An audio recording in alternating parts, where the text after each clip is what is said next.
Ready start.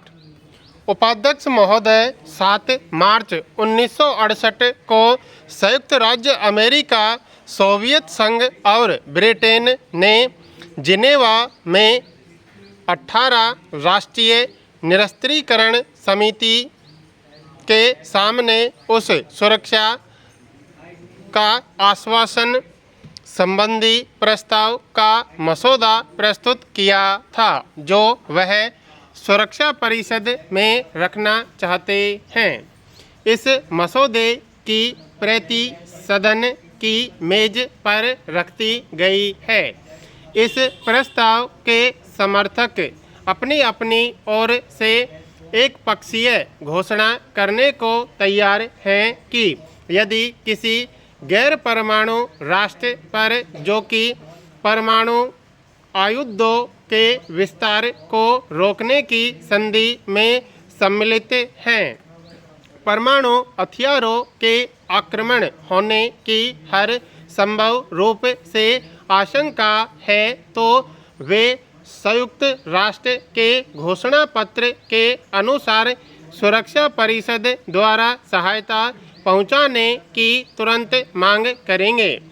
जब तक सुरक्षा परिषद कोई कार्यवाही न करे, तब तक वे संयुक्त राष्ट्र के घोषणा पत्र के प्रस्तावों के अनुसार आत्मरक्षा के लिए अकेले या मिलकर कार्रवाई करने के अधिकार की पुनः घोषणा करेंगे। निरस्त्रीकरण के बारे में 18 राष्ट्रीय समिति शीघ्र ही परमाणु आयुधों के विस्तार पर रोक संबंधी संधि के मसौदे के बारे में अपने काम की रिपोर्ट महासभा को देगी। संधि के मसौदे को प्रस्तुत करने वाले संयुक्त राज्य अमेरिका और सोवियत संघ ने क्रियाविधि संबंधी 2 मामलों में और संशोधन किए हैं। सुरक्षा संबंधी आश्वासनों सहित संधि का यह मसौदा अब संयुक्त राष्ट्र महासभा के सामने विचार के लिए भेजा जाएगा। ऐसा पता चलता है कि संयुक्त राष्ट्र महासभा अगले मामले पर विचार करने के लिए अगले महीने किसी समय फिर से बैठने वाली है। मैं माननीय सदस्यों के सम्मुख अपनी स्थिति बताने के लिए कुछ मोटी मोटी बातें रखूंगी। स्वाभाविक है कि हम परमाणु हथियारधारी राष्ट्रों ने उन राष्ट्रों के साथ मिलकर जिनके पास परमाणु हथियार नहीं है जो कदम उठाए हैं, उनका स्वागत करते हैं, ताकि संयुक्त राष्ट्र संघ संसार में शांति और कारगर सुरक्षा बनाए रखने के लिए अधिक प्रभावशाली हो सके। सारी मानव जाति की आशाएं आज इसी पर टिकी हैं।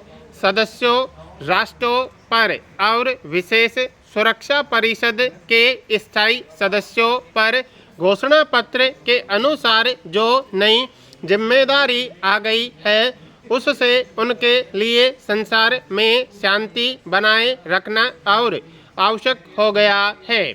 यह बात संधि होने पर ही निर्भर नहीं होनी चाहिए।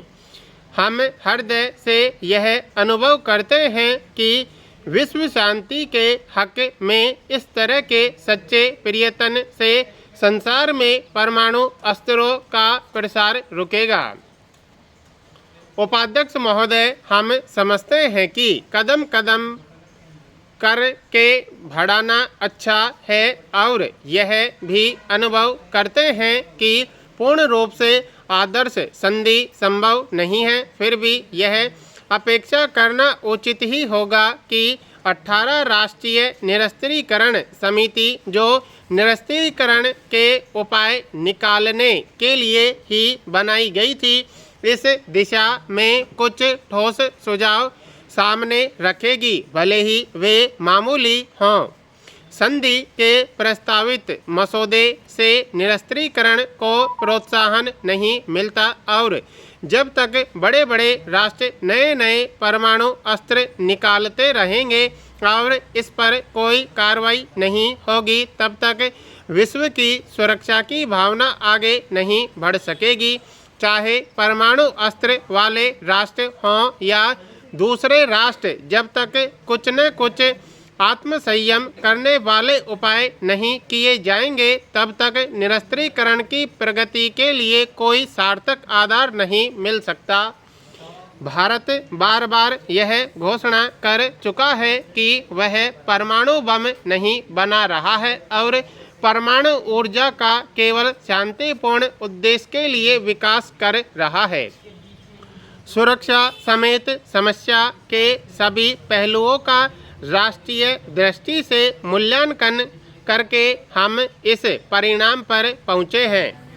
एक माननीय सदस्य ने इस बात पर जोर दिया कि शांतिपूर्ण उद्देश्य के लिए परमाणु ऊर्जा के उपयोग की नीति को बदला जाए। मैं माननीय विरोधी सदस्य को यह आश्वासन देना चाहूँगी कि सरकार की नीति चाहे जो कुछ हो, उसका इस बात से कोई सरोकार नहीं कि कोई विशेष वैज्ञानिक अहिंसा में विश्वास रखता है या नहीं। वह उसका निजी मामला है। उसकी देखरेख में अगर ऐसा कोई कार्यक्रम चलता है तो उसको सरकारी नीति का पालन करना होता है। यह नीति राष्ट्रीय हित और विशेष रूप से राष्ट्रीय सुरक्षा के बारे में अच्छी तरह सोच विचार करके निर्धारित की जाती है। मैं सदन को यह आश्वासन देना चाहूँगी कि सरकार इस नीति और सुरक्षा से संबंध रखने वाली सभी नीतियों को बहुत अधिक महत्वपूर्ण समझती है और निरंतर इनकी समीक्षा होती रहती है। किंतु हम अनुभव करते हैं कि गत 20 वर्ष की घटनाओं ने स्पष्ट रूप से यह बात सिद्ध कर दी है कि जब जब परमाणु हथियार रखने वाले और न रखने वाले राष्ट्रों में घोर सशस्त्र संघर्ष हुआ है, तो उस स्थिति में परमाणु हथियारों के रहने से उन्हें किसी तरह का सैनिक लाभ नहीं मिला है। हम समझते हैं कि विकल्प केवल परमाणु बम बनाने का ही नहीं है।